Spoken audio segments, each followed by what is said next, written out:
शेतकऱ्यांसाठी 31,628 कोटींचं पॅकेज जाहीर करण्यात आले। दुष्काळाबाबतच्या सर्व उपाययोजना लागू करण्यात आल्या।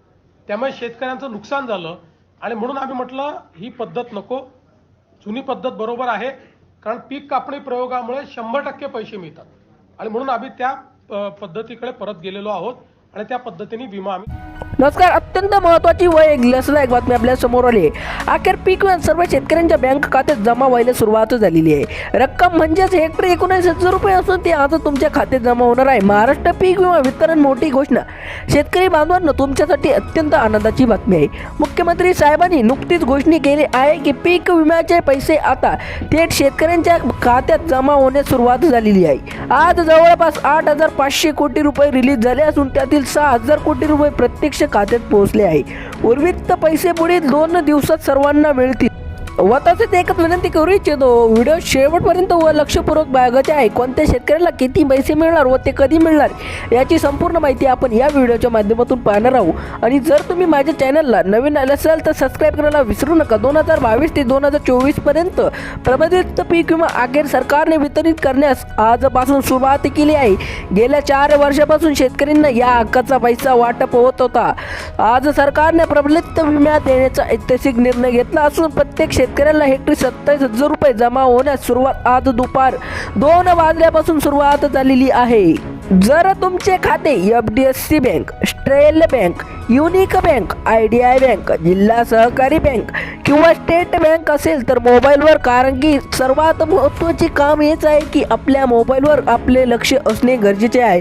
कारण की पीक विमा तुमच्या खात्यात येईल आणि तुम्ही यूट्यूबवर व्हिडिओ सापडत बसाल की पीक विमा कधी येणार ही माहिती मी तुम्हाला खरी सांगत आहे, कारण की तुम्ही आपल्या फोनवर लक्ष द्यायचे आहे। सर्वप्रथम या बँकेमध्ये रक्कम पाठवण्यास सुरुवात झाली आहे। तुमचे खाते यापैकी कुठल्याही बँकेत असेल तर मोबाईलवर तुम्हाला या 14 जिल्ह्यामध्ये आज मेसेज येण्यास सुरुवात झालेली आहे।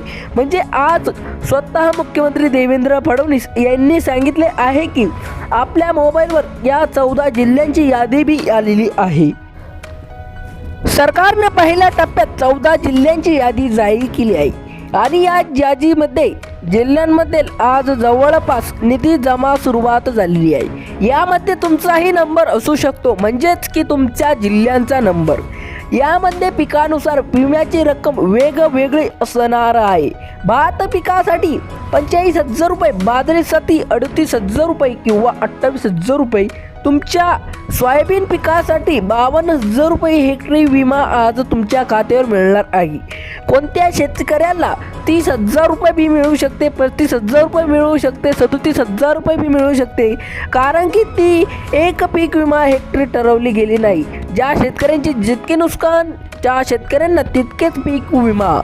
मुख्यमंत्री स्वतः पुढे येऊन अधिकृत घोषणा केल्यामुळे शेतकऱ्यांना मोठा दिलासा मिळाला आहे। स्वतः मुख्यमंत्री स्टेजवर येऊन बोलले की 8,000 कोटीचा हा निधी थेट शेतकऱ्यांच्या बँक खात्यावर आज या 14 जिल्ह्यांमध्ये कोणाला मिळणार हे आपण पुढे पाहणार आहोत। शेतकरी बांधवांना आता प्रत्यक्षात रक्कम जमा होण्यास सुरुवात झाली असल्याची यावेळी कोणतीही अडचण येणार नाही।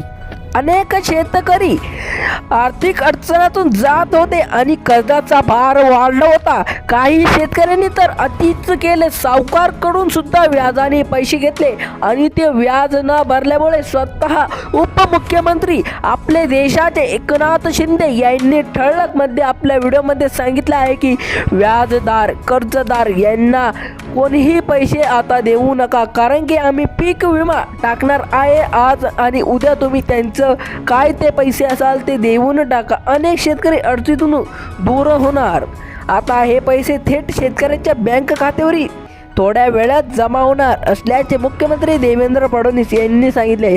सोशल मीडियावर पसरणाऱ्या अफवांना आता पूर्ण विराम लागलेला असून सर्व जिल्ह्यांची यादी आता वितरण बँकेकडे सोपवली आहे। सरकारने काही अटी पात्रतेनुसार हा पीक विमा देण्याचा जाहीर केलेला आहे। यामध्ये ज्या शेतकऱ्यांना पीएम किसान योजनेचा 21 किंवा 22 हप्ता मिळाला आहे त्या शेतकऱ्यांना पीक विमा मिळणार आहे। अशी पहिली अट लावली आहे। जर तुम्हाला 2,000 रुपयाचा लाभ मिळेल असेल तर या 14 जिल्ह्यांमध्ये तुम्हाला हेक्टरी 27,000 किंवा 50,000 रुपये बी मिळू शकते व वितरण केले जाणार आहे 27,000 रुपये।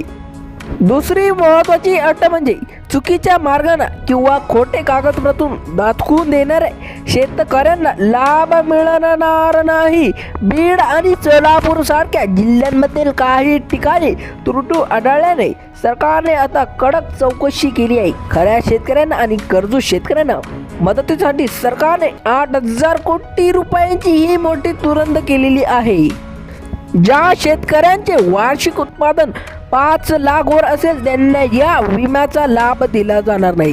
ही योजना फक्त गोरगरीब आणि गरजू आणि शेतकऱ्यांसाठी काढण्यात आलेली आहे. तसेच ज्या शेतकऱ्यांना जमीन जास्त आहे आणि अपात्र भरमासाठी आहे अशा सावकार शेतकऱ्यांना देखील या पीक विम्याचा लाभ इथून पुढे घेतला जाणार नाही असे सरकारने स्पष्टपणे आदेश देण्यात आलेले आहे.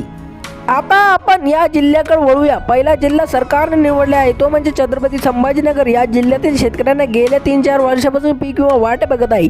जर तुम्ही PM किसानचे लाभार्थी यादी असाल तर तुमच्या बँक खात्यावर आज थोड्या वेळात विम्याचे पैसे जमा होण्यास सुरुवात होणार आहे. तुमच्यासाठी ही मोठी आनंदाची बातमी आहे. पुढचा जिल्हा यवतमाळ जिल्हा 3,35,000 शेतकऱ्यांना पीक विम्याचं वंचित राहू शकते. 2022-23-24 मधील पीक विमा भरूनही त्यांना लाभ मिळाला नव्हता. आता मात्र पात्र शेतकऱ्यांच्या खात्यावर हेक्टरी 27,000 रुपये वितरण करण्याची सरकारने मान्यता दिली आहे. यवतमाळ शेतकऱ्यांच्या खात्यावर आज ही रक्कम जमा होणार आहे. शेवटचा टप्पा रायगड आणि रत्नागिरी आणि सिंधुदुर्ग या कोकण पट्ट्यातील जिल्ह्यांचा समावेश आहे. या जिल्ह्यामध्ये भात आणि नाशिक पिकांना शेती असल्याचे तिथं शेतकऱ्यांना सुद्धा पीक विमा जमा होणार आहे. जर तुम्ही पीक विमा भरला असेल तर नक्कीच तुमच्या खात्यावर रक्कम येईल. अशांना नवीन अपडेटसाठी आमच्याशी जोडले रहा. धन्यवाद.